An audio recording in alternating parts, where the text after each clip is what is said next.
first in a series of LinkedIn Live events. Hi, everybody.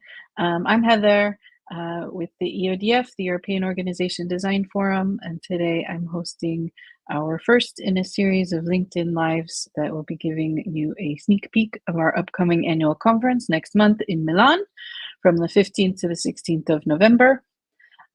So our theme this year is advancing the field of org design, and we have a great set of speakers and presenters that we're going to have at the conference next month. And to start out, we want to just sort of give you a little bit of a peek into what we have planned.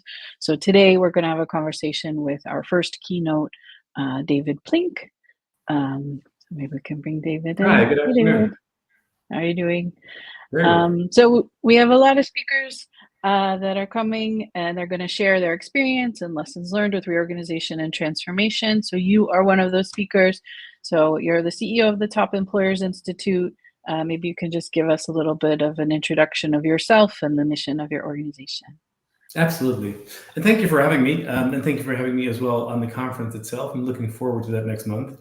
My name is David Plink. I'm the CEO of the Top Employers Institute, a research-driven company really focusing on helping employers to be the best they can be through data, insights, certification, and being part of a larger community of top employers.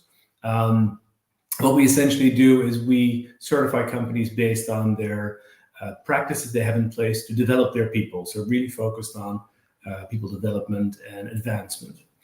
Something we do globally with a team in offices around the world. Offices sometimes with a wink, because not everyone works in an office. I'm working from home today as well, but I was in the office this morning. So we use a very human-centric way of working in that sense. The company is close to 250 people now, from about 14 separate countries, with the headquarters in Amsterdam, where I'm also based myself. And I live just outside of Amsterdam. We're just talking that your side of Amsterdam, the other side is more sunny than mine. It's a bit darker here, but I live near Amsterdam with my 4 kids. Cool, nice. Well, I'm really happy to have you here and have this conversation. So I'm really curious to hear about how an organization like the Top Employers Institute, that is kind of human-centric in the very core of your mission, how you approached this reorganization that you're going to be presenting for us in Milan, and how you kind of thought through the process and all of that. Yeah, good question. So I have to think back as well, because the human centricity in our HR policy and philosophy has come to life really over the last, I would say, 3 years. And the redesign of the organization that I'm going to be talking about took place about 5 years ago. So it's a bit different in that sense that we definitely use more of a top-down approach in that phase. And I think the organization's flipped a little bit more in culture and the way of working over time. But going back, we at the time in 2019, we were seeing that we had a very nice eclectic mix of geographical organization, matrix organization, functional organization, all at once, without necessarily a real driver behind it, a real philosophy behind it. So it grew over time. We opened up branches in certain markets. We also had a very fast-growing business in international clients that were served from headquarters and from different countries. So it was a bit of a mishmash, I would say, and we needed to clean that up. So we looked at various companies that could help us with that reorganization, and eventually worked with Berenschot, a Dutch-based consulting company that helped us kind of map out our priorities, how to align the organization with that. So a process, I would say, of about 8 months or so, with various workshops and all kinds of get-togethers and peeks into the organization from different angles. And then we got to something, but then COVID hit, so the whole implementation was a little bit different. But that was just a slight delay. But it essentially a more top-down driven process with an external consultant. Okay, yeah. So I think that sounds very familiar probably to a lot of people that are watching today, that a lot of organizations, the organization design, such as it is, does kind of just evolve into whatever it evolves into. And then at some point, people realize, oh, this is maybe not a really clear fit for our strategy and our goals and what we're doing. I like to think of an organization like a garden. If you don't tend to it, it will keep growing and you will Yeah. see vines growing everywhere and things going in all different directions. So what was it that prompted your decision that you were looking at this kind of mishmash, like you said, of structure and decided, okay, I think we actually need to do a redesign? Yeah, I think what was most apparent was that we originally grew from being a country-based organization. So back in 2008, when I joined, we were active in 7, 8 markets or so, with as many offices. And every office had their own manager, their own way of working. Even the methodology at the time was not fully aligned. So the way companies were researched was a little bit different from country to country. So we harmonized that to a large extent over the years, say 2008, 2012. And then we started to grow, I would say, aggressively in international certifications and international research. And we got a lot more clients that were active in markets where we were not active anymore. So at some point, we came to a crossroads where the country organization that we were didn't match the international growth that we actually realized and our growth ambition. So we had people really focusing on, hey, I work in France and I focus on France, whereas we had the ambition to get partnerships with French-based clients with a global perspective. So that didn't always align. So you get different interests basically, and we also saw the opportunity to be more efficient in delivery of our services in the back end, the finance, the HR processes, IT. So it was a combination, but mostly a mismatch between kind of our commercial focus in the countries versus the growth opportunities and growth perspective from an international point of view. Okay. So you're going to be talking about some of the dilemmas that you encountered during the process of reorganization. And it sounds like you're talking about the need to balance a lot of interests going into defining what are we really here to do? What are we here to achieve? So how did those dilemmas kind of come forward in these discussions? Maybe you can talk about a particular dilemma that arose.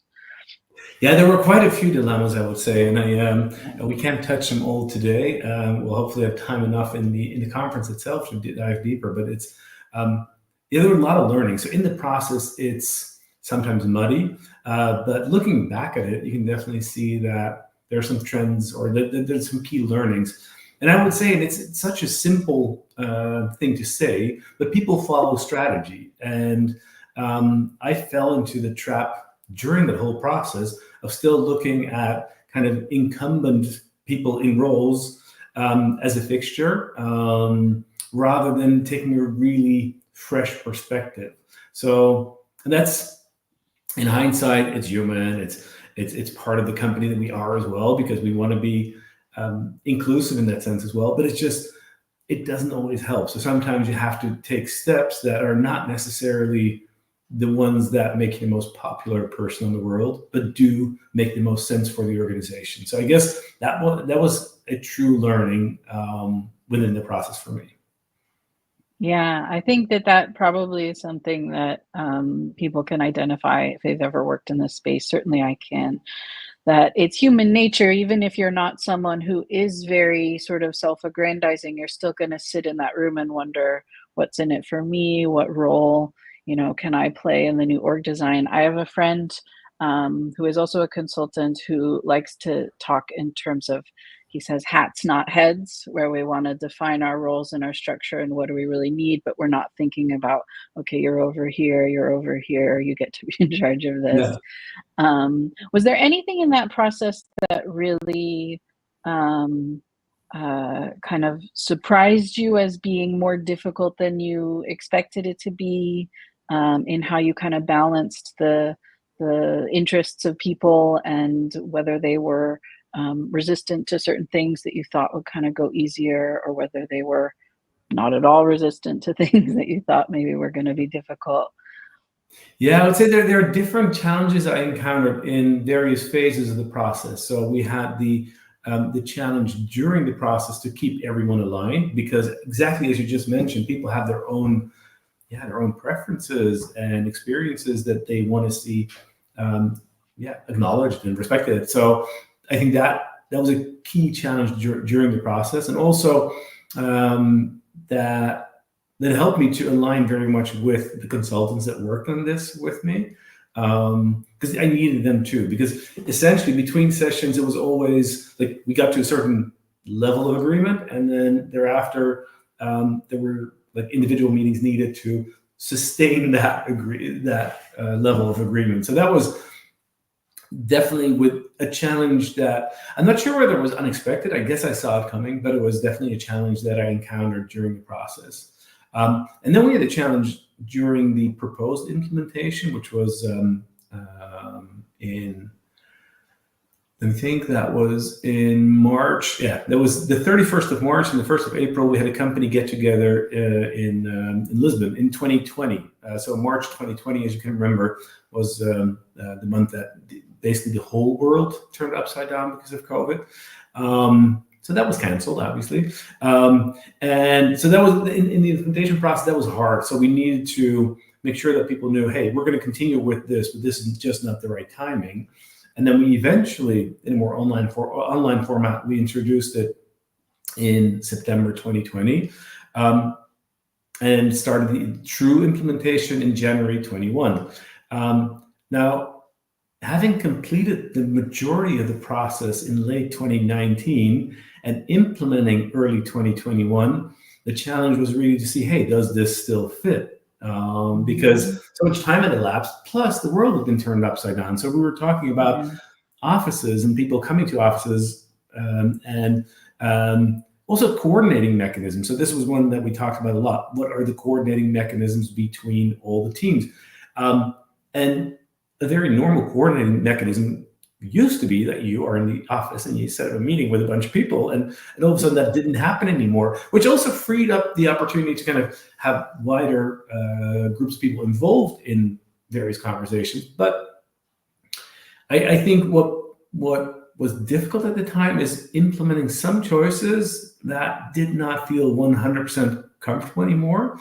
But it was also hard to reverse those because in terms of curveballs, COVID was one of them. The other one was an expected curveball, but it happened in February 21. We were acquired. So also there, we needed a level of consistency. So it was kind of a perfect storm. And I don't think the acquisition obviously wasn't a storm. It was a happy event, but it meant that we needed to have a level of consistency and kind of following through. And in some cases, I knew, okay, we kind of have to change this still thereafter. So I think that was a challenge in the implementation itself. And thereafter, there was another challenge, is really making sure that those coordinating mechanisms come to life. And I see today still, 3 years later, that some of them can still be optimized. And I think that's going to be always the case. But I guess, that was very visible because there were a lot of changes already. Following through on every detail was difficult. So it ranged from keeping all the people in the process aligned to finding the optimal implementation moment in COVID, in the time of an acquisition, and then following through completely. So I would say lots of challenges along the way. Yeah, I can imagine. That sounds like kind of a rocky process. Though I also know that in organizational change and in social system change in general, those kind of critical junctures, let's say, of a big external event can be helpful in a way that they sort of destabilize the status quo to the extent that the need for change becomes very evident, becomes very obvious. So as you're talking about kind of having to roll with these different things and having to, it sounds like maybe even invent new practices on the fly for how you're going to coordinate work. Yeah. And I think you said it gave you the opportunity to engage more people in that process. How did you sort of navigate that process? Did you have a really structured way of, okay, we're going to create a steering group around how we set up our asynchronous ways of working or remote ways of working?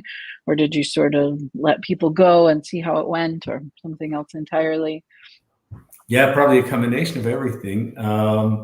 Because as you remember, in 2020, to a large extent, also in 21, it was just making up solutions on the fly all the time because the world kept on changing. So I think that was very apparent. I think in looking at the way we work as a company and the way we collaborate on a daily basis, the HR team was very much in the lead. So the whole way that we look at human-centric working means that first the individual decides themselves, okay, how do I want to work? How do I want to collaborate? Where do I want to work? Then aligns with their team, and then it needs to fit in with the company strategy and the company direction. And that's something that was really a priority and responsibility of our HR team. I guess the further implementation, finding those coordinating mechanisms was largely left to each kind of leader, manager in the organization. And I said, that's something where I feel we should have followed through more consistently. That was just something that, we knew that was happening. And in some cases it was happening more deliberately and diligently than, basically as we expected, but in some cases, not so much. And we didn't really have a mechanism to check back in. I think that was kind of the things that I would do differently. So having an evaluation moment every now and again to look at, okay, what's working, what needs improvement. I guess we didn't have that really. Okay. Yeah, I was actually going to ask kind of if you had it to do over again, what you would do differently. Because I know one of the dilemmas that you'll be talking about at the conference is this idea of the time lag between design and implementation, and how do we sort of integrate those activities. So if you had it to do all over again, is there something? Yeah, I would say that you definitely speed it up more in terms of development and implementation. One of the dilemmas I always struggle with in these cases is it kind of ripping off the Band-Aid in the sense that it happens, okay, now it changes, or do you do it more slowly? And both have merit. I think if you look at big decisions, making it clear and taking the change pain in once helps. But there's also agility. So there's also the necessity to continue to change. So it's not just a one-off, but there's also the necessity to keep on changing. So I said we felt the need to change 6 months after we implemented the whole kind of big bang rip off the Band-Aid. We changed quite a significant setup in the team. So we uncoupled a number of functions, also on executive level. So that was 6 months after implementation, which goes to show that it doesn't stop when you've implemented it. So I don't know how I would do it differently. So the big bang or a gradual change. People also get fatigued with gradual change. So I think I'm leaning more towards the big bang, but then with a clarity on the fact that more change inevitably will follow. It doesn't all stay in the same place for years. Yeah. I mean, I think there's an element of that, and that's actually something we will be discussing at the conference, of to what extent org designers, people working in this field, are designers, or to what extent it really is just facilitating kind of an emergent process of how an organization shifts over time. And I think one of the things that a lot of people that I'm connected with will talk about is this idea that you get the outcome that you model through your change process. So if you want a really agile organization where people are really engaged and kind of have this level of ownership, then it also helps to provide that and sort of integrating that design process. And so like design and implementation are almost woven together. But if you want an organization that is very much run kind of central and there's a lot of focus on efficiency and standardization, then maybe it makes more sense to kind of do it centrally and kind of cascade it down in that way, because you're sort of modeling the culture that you want to get in your end result. So in thinking about that, I'm curious to know if throughout your experience of this process or afterward, did you see kind of particular cultural changes that were emerging that were kind of linked to how that process went, Oh, or absolutely. I structural think, yeah. things? Yeah. So as I mentioned in the beginning, we were, until we implemented this org design, redesign, we were a collection of local offices operating with the same goal, the same purpose, but still with a relatively independent way of working, plus a growing central function. And what happened is that because we went from the geographic organization to a more functional organization, all of a sudden the culture in those teams started to change. Because to give an example, so we have an office in China where we have a regional manager who's responsible for the commercial results um, in China and beyond. We have a number of salespeople. We have a marketing leader there. We have HR auditors who are essentially responsible for the execution of the certification process. There's somebody in finance. So there's a whole collection of people. Before the reorganization, we had the regional manager leading that whole team. So that was a multidisciplinary leader that was responsible for each of these functions. And after, all of these people reported to a different leader. So the salespeople reported still to the regional manager, but the marketing manager in China reports to the leader in Amsterdam, who's responsible for all the regional marketing managers. And then the finance reports to finance. So that changes the dynamic in such a team. And my experience is that the farther away from headquarters these branches operate, the least change you see, because you're just detached from it a little bit, which is not, there's no judgment in there. It's not bad or good or bad, but it's just something I observe. And the closer they are to headquarters, you have more kind of connections with the central teams. But it was definitely a cultural shift. And yeah, there's also, in terms of management, you see, for instance, that we feel that it's important to get together every now and again as a whole team in a region, even though those people don't necessarily work together every day. But there's still the connection. There's the sense of camaraderie. There's a lot of reasons that it makes sense to be connected. And when we started to see that post-COVID, and we started to kind of nudge people, hey, that's a good thing to do. Some people are saying, yeah, but I'm not part of that team regionally. I'm part of the functional team that is globally and centrally led. So that was interesting to see that you got different blood types within the organization. I think that evolved as well over time again, but it certainly was something that's visible. You have the functional teams are definitely growing in cultural importance, I would say. Okay. Yeah, that's interesting. I think that a lot of times when a reorg is undertaken, there is still that kind of gravitational pull of the old structure that the informal social networks are based on. And I've certainly worked in systems where it was similar to what you're describing. It was the opposite. They were moving from a functional structure to a cross-functional structure, and you would ask people, what team are you in, and they would say their functional team and then say, oh wait, yeah, and then say Yeah. the new team. And so it really takes time. And I'm curious to know, are there specific things, practices that you kind of intentionally employed to get people to organize a little bit more around those functional boundaries as opposed to the geographic ones that they had in the past, or was it just sort of like a natural evolution that happened? I think we let it evolve naturally. In some cases, did some things to fast track that. And in essence, I think we do both. So we emphasize the importance of having a geographic bond, because between people in a hub, in a country or a region, working together is important. So our HR auditors get signals from our clients during the process that our salespeople benefit from knowing. We see The marketeers and the sales teams work closely. So there's a real benefit of working together that closely.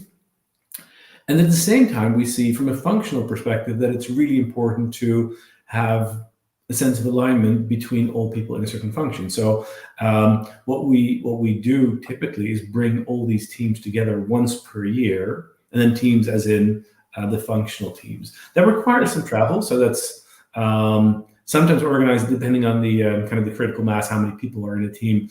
Sometimes on a regional level, so we bring all the commercial people in APAC together or in the Americas, and sometimes it's organized on a global level. So this April, we were together with all the HR auditors and global program managers in Lisbon. So that both are possible, but it's also so it's a deliberate focus on both the geographical connection between people, even though you don't functionally work together every day, as well as the functional cohesion. Cool. And in-person meetings still are important. So having said that, kind of we work very much hybrid. My day today is a very hybrid day. I had 2 meetings in the office this morning, and for various reasons, it helps me to be working from home this afternoon. Very possible, and there's no rules around that you have to do one or the other or the hybrid way. But it does mean still that a face-to-face meeting sometimes is just needed. You can't, in my opinion, you can't do everything online. You sometimes just need to be together. And for instance, in our executive leadership team, we defined that once a month we have a full day kind of our get together on major decisions and projects and all that. That's once a day in office in Amsterdam.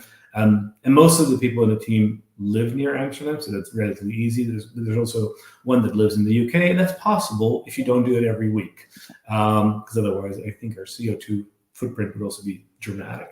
So it's kind of finding a balance in there.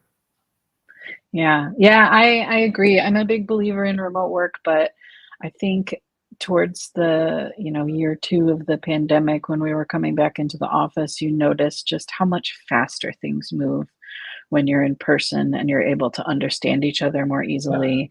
And I also notice when you have those in-person sessions, when you're kind of deliberate, it's not like you're going to the office and then sitting on a Zoom call all day anyway, but you're kind of deliberate about, okay, we're going to have a workshop, we're going to have a set of meetings, or we're going to have a social event. It also makes the remote work easier as well, because you have that sort of basis of trust and that kind of ease in communication that you get, that I think we're not always conscious of how much information we're taking in when we're face to face in terms of nonverbal cues. And how do you know you can trust someone if you haven't really looked them in the eyes and all of those kind of things. So it's definitely important to balance those things, but I think it's also great to have the flexibility and to be able to be at home and to kind of respect people as whole people rather than just as the service that they're giving to you as an employer. Yeah, I couldn't go back to that. It's no, there's no way. I'm thankful. You see these companies that force all people to come back to the office, and I think it's kind of the end of a culture at a company like that, because it just and people will leave. People will have choices. Even in economic times like these, where it's just a little bit more difficult, and the recruiting power shifted a little bit. Still, and people can choose. If you have a defined skill set that is in demand, you can go anywhere. So when companies do say, "Oh, let's go all back to the office," like, I'm not sure. I don't know how that works. Yeah. I mean, we see that those people are kind of unhappy with those decisions, and also I think people set up their lives a little bit differently during the remote period that makes it no longer practical. They're further away from an office. It's when I think back to that time, it feels like 5 days a week in the office is almost hard to imagine that we ever did that. It's so much. Sounds like slavery, right? It's not good. Yeah. How was I getting all my dishes done and still spending that much time in the office? Yeah. Cool. So we are about 30 minutes in. I don't know if anyone has asked any questions in the comments, but if you have any questions for David or any questions about the conference, then please ask them. I think we don't want to give too much detail into what you plan to present because we want to still leave some for the conference. So maybe we can talk a little bit more about the Top Employers Institute and what kind of trends you see in the HR space and the future of work that people might be interested in hearing about. Yeah, absolutely. As kind of a benefit of what we do, we assess about 2,500 companies on a global scale. So, and we look at all their policies that they put in place for their people to develop and to thrive. And as a consequence, we see things emerging, we see trends. So every year we publish those in the World of Work Trends Report and various others that we identify in publishing reports. And I think the 5 key trends that we observed this year were actually all about recentering around the human. So making human resource policies more human indeed. So if you look, for instance, at the first trend, which is around artificial intelligence, it's really looking at the ethical application, at the moral questions around AI. So how do you actually implement things, implement new processes in a way that does justice to the humans in your organization, that they still have human interaction, that they still feel a sense of accomplishment. If part of your job can be done much faster, that's great. But if then you don't feel the same level of accomplishment, that's certainly a factor to take into account. Secondly, we see, if you look at purpose, many companies have their purpose on their walls, on their annual reports, on their website, everywhere it's portrayed. But what we see is that also is becoming much more human, in the sense that leaders are expected to truly live and communicate that purpose, to make sure that they relate to it and that they explain why it matters to them and how it defines them personally as well. So again, humanizing the purpose rather than just a statement on the wall.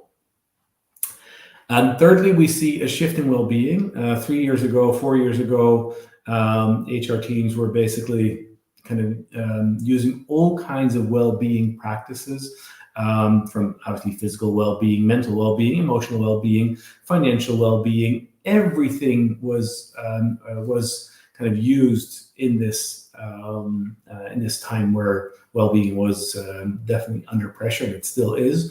But what you see right now is that they're much more focused on essentially making sure that the right choices are made. So there's more use of data analytics to figure out, okay, what are people actually using? What do they want? Instead of just plastering and blanketing the whole organization with all kinds of well-being policies. A little bit in tune with that is listening. Companies are listening more to their employees. And that's not just the annual or biannual, whatever frequency surveys that are sent out, but really involving people in their decision-making process, in their strategy creation. And that's also something really that we see from a Gen Z perspective, that is an ask. It's a demand. It's if you really want to engage people from younger generations, you need to make sure, younger than I am definitely, and then you need to engage them in your decision-making process, in giving them a voice in product development and innovation in the strategic course of the company. So that's the fourth that we see. So again, humanizing that voice, not just filling out a survey. And lastly, what we see is a broadening of diversity, equity, and inclusion, where for a long time demographics were in essence the factors that defined diversity, equity, and inclusion. That's broadening right now, particularly to neurodiversity. So making sure that you attract and engage people with neurodivergent brain. And the thing is, we're all neurodivergent in a way, because our brains all work differently.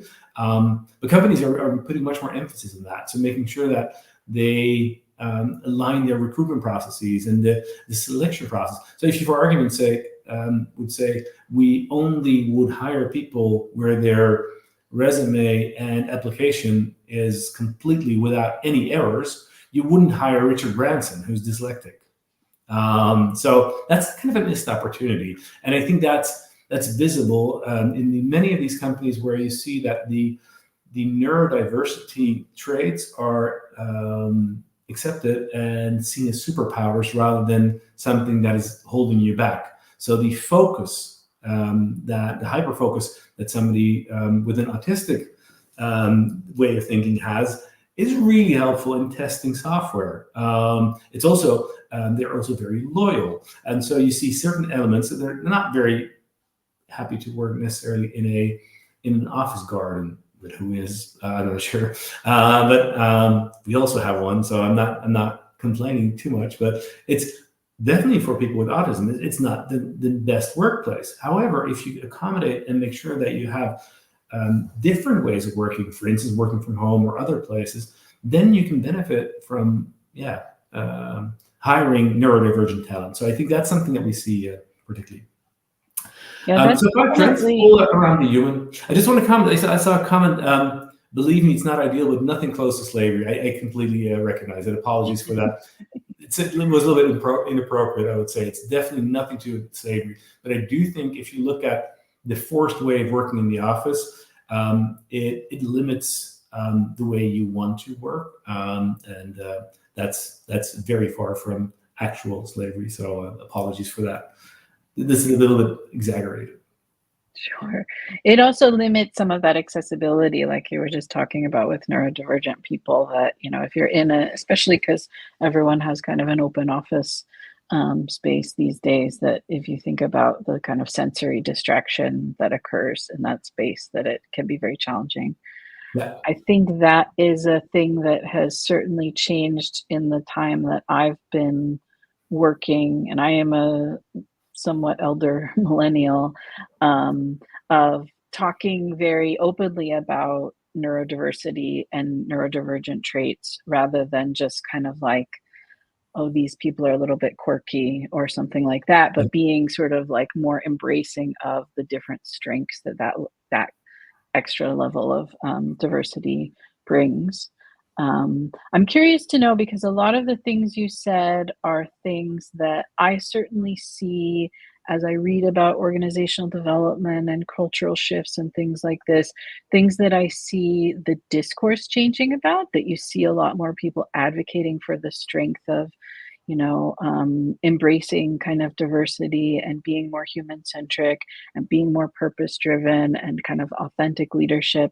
But then on the flip side of that, we see other companies that it almost feels like they're going in the opposite direction, and you'll hear things about companies eliminating their DEI teams and things like that. And I'm curious to know how you see those sort of dynamics, because anytime there's a paradigm shift or a cultural change, there's the people who are really welcoming it and moving towards it, but then there's also people who are kind of pulling back from it. But it sounds like from what you're saying, you expect it to move forward in the end. Are you also seeing people who are just don't want to shift in that direction? Yeah, and I think definitely from what I've seen from a little bit of a distance in the US, you see kind of anti-wokeism and everything that is labeled as something that in the category of diversity, equity, and inclusion is seen as too much. I think it's there, and it's a matter of finding balance and doing things that also fit within the company. So everybody changes it in their own pace. I think as a society, we're changing dramatically. And also over quite a short time frame. But then there will always be anti-movements. But I think the general direction is that we're looking more at individual qualities and talents of people without labeling everything into a certain demographic or other little box. So I think we're moving in the right direction. I'm very optimistic about that, but it'll take some time. And I think also there, I saw this other comment just now from Sasha Brosman. did a measured impact of health and well-being offerings, and the vast majority of that sample measured on the engagement. I think here I'm a little bit in a fortunate position that we work with about 2,500 companies around the world that are at the cutting edge of HR. So the broader you go, you'll definitely see more focus on engagement and different pace of change. These companies, the companies are in our sample, companies like PepsiCo and DHL and Saint-Gobain, really large IT companies, the main ones, TCS and Infosys from India. All these companies are ahead of the game, so they're growing faster in that sense. So we have a little bit of a, I would say, distorted view because we look at the top of the pyramid in that sense. And by and large, many people do not work at these companies, but work at smaller companies where that change still needs to materialize. But again, it will happen. It's just a matter of time. Yeah, I hope you're right. I'm very hopeful about it. I do think a lot of those changes will shift once people have new experiences. And it's not just, kind of bringing it back around to the conversation we had earlier about reorganization, when it's something that is very abstract and what is going to be different, people experience loss aversion in relation to change. Is my job going to be different? Is my life going to be different? What is my future going to be like? But then as they experience those things and see the kind of positive elements of them, then they come around. Hopefully, not everyone, of course, but in the end, yeah. But hopefully, the overall environment is in support of it, and I think that in terms of sort of sociological research and things like that, the evidence is pretty clear that when people are given environments to thrive, then it ends up being better for everybody. Absolutely. That's our general purpose in life as a company, and for many people in our company also individually, to improve the world of work in that sense, that every workplace that gets affected in a positive way will impact their people and the communities around these people. So that's really what we're focused on as a company as well. Cool. So we're coming up on 45 minutes, where we're gonna wrap up pretty soon. So I'm really looking forward to the conference in Milan. Have you been to Milan before, David? Yeah, I've been to Milan quite a few times. Yeah? Okay. Italy is one of our larger markets where we're active in, and Okay. Milan, obviously the center of that from a business perspective. So I always enjoy that. So what are you looking forward to most about going to Milan next month? Besides the conference, obviously. Well, I have to say, I'm not sure whether there's a lot of opportunity to do other things. I'm flying in the night before from Dubai, so I have a very short time to enjoy in that evening. But we'll also, I think, in the conference, there's an evening program. So I'm looking forward to that. Yeah. And I'm sure that we'll have good food, because that's what I love about Italy. If you would ask me which food I would like to eat for the rest of my life, if I had only one choice, that would be Italian food. So I'm excited about that. And I heard that within the conference, there's kind of a competition going on who has the funniest or funkiest socks. So I need to prepare for that as well. So I'm looking forward to that too. Yeah, that's a conference tradition. So it's my first EODF conference, but I know that early on when we started with the conference planning committee, one of the things that they mentioned was that we need to have the sock competition. So wear your wild and crazy socks. And indeed, we do have a social event planned where we will go to a separate location and we'll have some good food and some music and Amazing. Things like that. So that'll be cool. So the EODF conference is on the 15th and 16th of November. You can get more information at our website. I see a scroller here with the link. But we also have a pre-conference event on the 14th of November that is about crowdsourcing org design. So a little bit about something we talked about earlier, whether you're doing top-down org design or kind of engaging the collective wisdom of people to co-create this kind of sustainable ongoing change. And that pre-conference event is going to be a workshop that is really focused on how you can do that sort of more bottom-up, side-to-side kind of process. And I will be attending that. And David, you'll be our opening keynote, so we will hear from you, and then we also have a lot of open space planned and a lot of time to discuss the things that are brought up by our speakers and sort of engage in discovering things and seeing how we can work towards advancing the field of org design, which is our theme this year. And yeah, I think probably.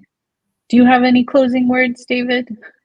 No, most of them that I'm excited about, and I hope that this sneak preview excites people to come to the conference or to connect at a different level. So feel free to check out my profile on LinkedIn and connect, and then we'll go from there. I'm always open to meeting new people. Yeah. Okay, great. Well, thanks everyone for making time during your lunch break or wherever you are in the world.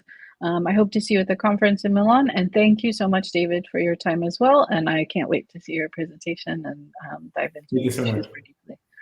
All right. Have a good day. Hey there. Bye-bye. Bye.